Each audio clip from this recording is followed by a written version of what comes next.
आजकल के Indian youth को यह लगता है कि इंडिया ने आखिर टेक्नोलॉजी में दिया ही क्या है, तो थांबा। सबसे पहले है यूएसबी, जिसकी फुल फॉर्म है यूनिवर्सल सीरियल बस। अब इस कॉन्सेप्ट को डेवलप किया था अजय भट्ट ने, जो कि एक इंडियन अमेरिकन कंप्यूटर आर्किटेक्ट है। दूसरा है फाइबर ऑप्टिक्स, जिसके बिना इंटरनेट काम नहीं कर सकता। इस कॉन्सेप्ट को डेवलप किया था नरेंद्र सिंह कपानी ने, जिन्हें फादर ऑफ फाइबर ऑप्टिक्स भी कहते हैं। और तीसरा और सबसे इंपॉर्टेंट है वायरलेस कम्युनिकेशन, जिसके बिना आपका मोबाइल, टीवी या वाईफाई काम ही नहीं कर सकता। और इस कॉन्सेप्ट को डेवलप किया था जगदीश चंद्र बोस ने। गाइस, इंटरनेट की दुनिया भी इंडियंस के दिमाग के बिना काम नहीं कर सकती। So proud to be an Indian. Guys, ऐसी अमेजिंग वीडियोस के लिए शेयर, सब्सक्राइब एंड लाइक। मिलता है अगली वीडियो में। हमारे देश में कई बार बड़े अजीब से काम होते हैं जिन्हें देख के ऐसा लगता है कि ये क्या हो रहा है।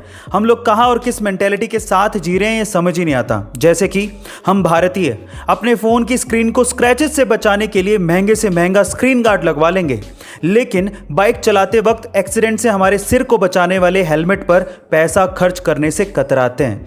हम या तो हेलमेट खरीदते ही नहीं, और अगर खरीदेंगे तो सस्ते से सस्ता, ताकि चालान से बच सकें।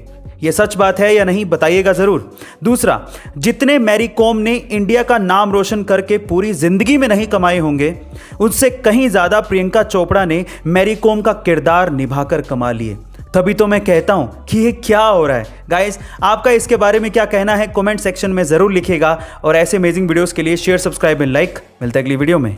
जापान के टोक्यो में समुद्री तूफान की वजह से और भारी बारिश की वजह से बाढ़ का खतरा बना रहता है। 2006 के पहले तक तो बाढ़ की वजह से जापान के टोक्यो को काफी जानमाल का नुकसान होता आया था, लेकिन 2006 में टोक्यो ने अंडरग्राउंड बहुत बड़े बड़े चैम्बर्स बनवाए, जिनकी डायमीटर 30 मीटर तक थी और जिनकी डीपनेस 70 मीटर तक थी। ये चैम्बर्स एक्चुअली बाढ़ के पानी की निकासी के लिए बनाए गए थे।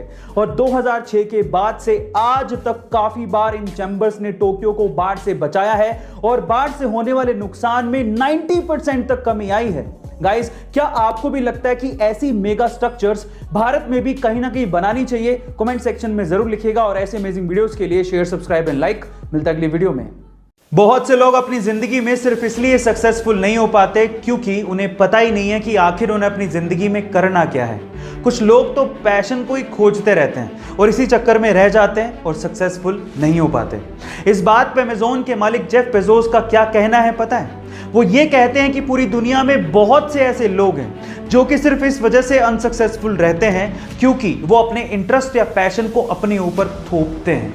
वो ये कहते हैं कि याद रखिए कि आप अपने पैशन को कभी नहीं चुनते, बल्कि आपका पैशन आपको चुनता है। गाइस, आप इस बात से कितने इत्तेफाक रखते हैं कमेंट सेक्शन में जरूर लिखिएगा। और ऐसे अमेजिंग वीडियोस के लिए शेयर, सब्सक्राइब एंड लाइक। मिलता है अगली वीडियो में। जॉब इंटरव्यू के समय आपसे बहुत से रिपीटेड बट कॉमन क्वेश्चंस पूछे जाते हैं, तो कुछ ऐसे कॉमन क्वेश्चंस के आंसर्स कैसे परफेक्टली दिए जाते हैं वो मैं आज इस वीडियो में आपको बताने वाला हूं। जैसे कि सबसे पहला सवाल, तुमने अपनी लास्ट जॉब क्यों छोड़ दी? इसका परफेक्ट आंसर क्या होगा? अपनी स्किल्स को इंप्रूव करने के लिए मैं एक बेटर अपॉर्चुनिटी देख रहा हूं। This is the perfect answer. दूसरा सवाल, तुम्हारी स्ट्रेंथ क्या है?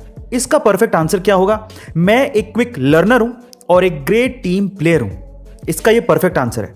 तीसरा सवाल, तुम्हारी वीकनेस क्या है?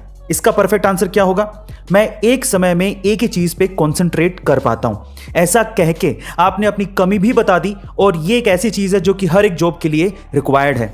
आपको ये अमेजिंग वीडियो कैसी लगी कमेंट सेक्शन में जरूर लिखिएगा। और ऐसे अमेजिंग वीडियोस के लिए शेयर, सब्सक्राइब एंड लाइक। मिलता है अगली वीडियो में। Thank you.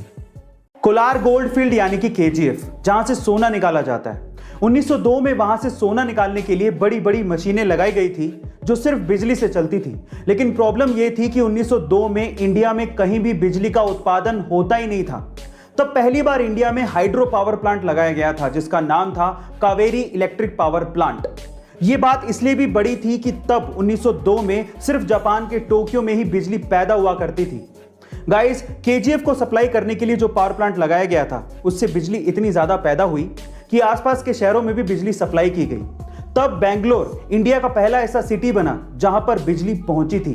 गाइस, आपको ये इंफॉर्मेशन क्या पहले से पता थी? और अगर नहीं पता थी तो कमेंट सेक्शन में जरूर लिखिएगा। और ऐसे अमेजिंग वीडियोस के लिए शेयर, सब्सक्राइब एंड लाइक। मिलते हैं अगली वीडियो में।